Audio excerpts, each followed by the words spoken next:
All India student federation आणि all India youth federation यांच्या वतीने अहमदनगर येथील सिटी लॉन्स या ठिकाणी विद्यार्थी नेता कन्हैया कुमार यांच्या जाहीर सभेचं आयोजन करण्यात आलं होतं।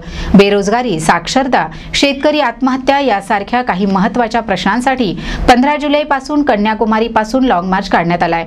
आज हा लॉंग मार्च शहरात दाखल झाल्याच्या निमित्ताने या सभेचे आयोजन करण्यात आलं होतं। यावेळी आयोजित सभेत कन्हैया कुमार यांनी आपल्या पाऊण तासाच्या भाषणात पंतप्रधान नरेंद्र मोदी व राष्ट्रीय स्वयंसेवक संघावर अनोख्या शैलीत चौफेर टोलेबाजी केली, तसेच सरकारच्या विविध योजनांची खिल्ली उडवत अनेक प्रश्न उपस्थित केले।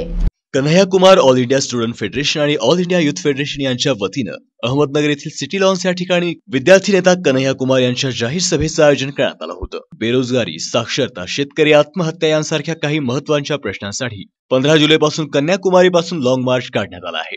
आज हा लॉंग मार्च शहरात दाखल झाल्याच्या निमित्ताने या सभेचे आयोजन करण्यात आलं होतं। यावेळी आयोजित सभेमध्ये कन्हैया कुमार यांनी आपल्या पाऊण तासाच्या भाषणात पंतप्रधान नरेंद्र मोदी आणि राष्ट्रीय स्वयंसेवक संघावर अनोख्या शैलीत चौफेर टोलेबाजी केली आहे, तसेच सरकारच्या विविध योजनांची खिल्ली उडवत अनेक प्रश्न देखील उपस्थित केले आहेत।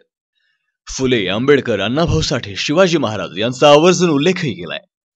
कबीरांच्या विचारांचा स्वीकार करत असल्याचेही यावेळी त्यांनी नमूद केलंय। देशाच्या स्वातंत्र्यासाठी अनेकांनी योगदान दिलंय। इंग्रजांच्या जुलमी राजवटीतून देशाची सुटका झाली आहे, पण आजही जाती धर्माच्या नावावर पुन्हा एकदा फूट पाडण्याचा प्रयत्न होतोय। तसेच पंडित दीनदयाळ उपाध्याय यांच्या 100 बार सच को झूठ बोलेंगे तो सच झूठ हो जाएगा या विचारावर आक्षेप घेत प्रश्न उपस्थित केलाय। तसेच विद्यार्थी नेते कन्हैया कुमार यांनी पंतप्रधान नरेंद्र मोदी यांना प्रचार मंत्री म्हणून संबोधित करत सबका साथ सबका विकास ही मोदींनी केलेली घोषणा भूलथापा असून अंबानीला साथ आणि अदानीचा विकास असे मोदी सरकारचे धोरण असल्याचा आरोपही केलाय। RSS वर टीका करताना अहमदनगरचे नामकरण गोडसेनगर करायलाही कमी करणार नाहीत असा इशाराही नगरकरांना त्यांनी दिलाय।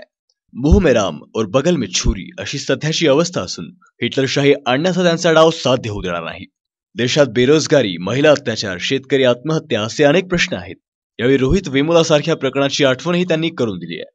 दलित मुस्लिमांवर होणारे अत्याचार, हल्ले चिंतेचा विषय असल्याचे सांगून ते म्हणाले, वाढत्या अत्याचारामुळे वंचित उपेक्षित समाज घटकांत भीतीचे वातावरण आहे। देशाला हिंसाचारातून मुक्त करायचे असेल तर संघर्षाशिवाय पर्याय नाही। या सभेनंतर त्यांनी पत्रकारांशी संवाद साधलाय। यावेळी मोठ्या संख्येने डावे विचारसरणीचे समर्थक ऑल इंडिया यूथ फेडरेशनचे सदस्य उपस्थित होते। मार्च जिसका नाम लॉन्ग मार्च है, जिसको all India student federation, all India youth federation, all India student federation इस देश का पहला छात्र संगठन है।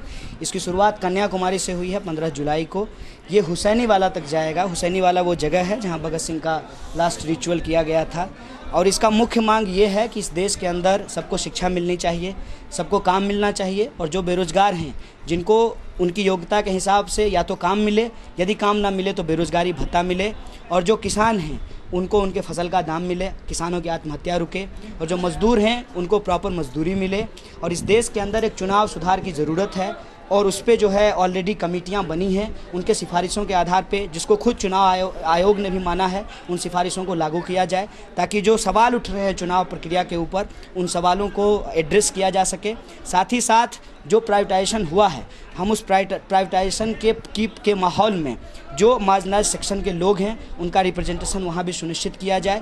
ये कुछ सवाल हैं जिसको लेकर के ये लॉन्ग मार्च निकाला गया है। साथ ही साथ आप सब लोग रिपोर्ट कर रहे होंगे कि पिछले कुछ दिनों से लगातार संस्कृति के नाम पे और आस्था के नाम पे 47 लोगों की जानें जा चुकी हैं। तो भीड़ द्वारा जो ये हत्या की जा रही है, कहीं दलितों का, कहीं जो है मुसलमानों का, कहीं हिंदुओं की भी हत्या हो रही है, कहीं पुलिस वालों की हत्या हो रही है।